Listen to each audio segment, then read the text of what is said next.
Plus করে টাইনে লেতে direct মনে নিয়ে গেছে। নিয়ে যাওয়ার পরে কি রে তুই নাকি ঢাকায় নির্বাচন করবি, তাই কি আমাকে এই জায়গাটা ঘুষি মারে। ঘুষি মারার পরে আমি চোখ মতন অন্ধকার থেকে হাত করে পড়ে যাওয়ার পরে তারা গাছের ডাল তারপরে স্কেল দিয়ে তারা মারে। আপনারা ছবি দেখছেন, ভিডিও ফুটেজ দেখছেন কি হারে মারধর করেছে আমাকে।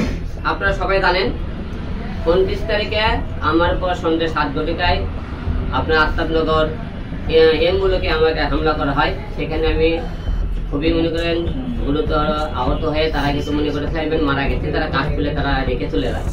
ওরাই এক পর্যায়ে এলাকার লোক খবর পেয়ে আমাদেরকে খবর দেয়।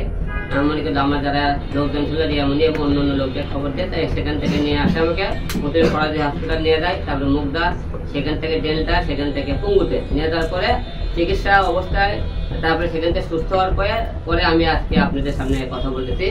গত কয়েকদিন ধরে অনেকে বলছে হিরো আলম কথা বলতেছে না কেন, এই বিষয়ে মুখ খুলতেছে না। আর মামলা আমরা আসামি করেছি মনে করেন আমাকে প্রথমে যখন ওখানে মারা হয় সকলে মনে করেন আমি 1 ঘন্টা ধরে ওখানে হাঁটাহাঁটি করছি। তারপরে করার পরে 1 ঘন্টা ধরে মনে করেন আমাকে কেউ দেখছে, আমার শত্রু পক্ষ হয়তো অনেকে থাকতে পারে, হয়তো আলমক পেয়ে গেছি, হয়তো সেই হিসেবে খবর দেওয়ার পরে সেখানে তারা আমাকে অ্যাটাক করে। 3টে হুন্ডো আছে, হুন্ডোতে লোক ছিল 6 জন। সেখান থেকে আমি ওই ব্রিজের উপর বসেছিলাম, আমার ফলাস করে টাইনে লেতে ডাইরেক্ট মনে নিয়ে গেছে। নিয়ে যাওয়ার পরে কি রে তুই নাকি ঢাকায় নির্বাচন করবি, তাই কি আমাকে এই জায়গাটা ঘুষি মারে। ঘুষি মারার পরে আমি চোখ মতন অন্ধকার থেকে হাত করে পড়ে যাওয়ার পরে তারা গাছের ডাল তারপরে স্কেল দিয়ে তারা মারে। আপনারা ছবি দেখছেন, ভিডিও ফুটেজ দেখছেন কি হারে মারধর করেছে আমাকে। সেখান থেকে আবার একটা লোক আবার থেকে সাদা বাইক আমি দেখছি, সেখান থেকে একটা লোক আপনি বলতেছে ভাই আমার অনেক ক্ষতি করেছে, আমার এই কণ্ঠগুলো আমার কানেক্ট করছে, তারপরে আমি কিছু বলতে পারি না।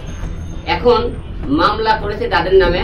প্রথমে হলে দেয়ার মিথিলা নামে যে মেয়েটা, তার নামে মামলা করেছে। কেন মামলা করেছে আপনারা সবাই জানেন।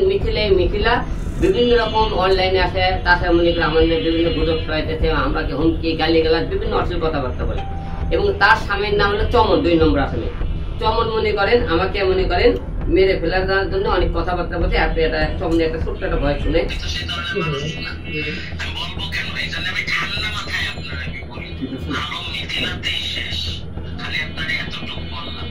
কি বলছে, ঠান্ডা মাঠে একটা কথা বলি, আলম মিথিলাতি শেষ এই বোধহয়। হ্যাঁ, তাহলে আমাকে শেষ করার জন্য কে চমন মনে করেন ঘেরতেছে, কিন্তু আপনারা শুনলেন মিথিলার জামাই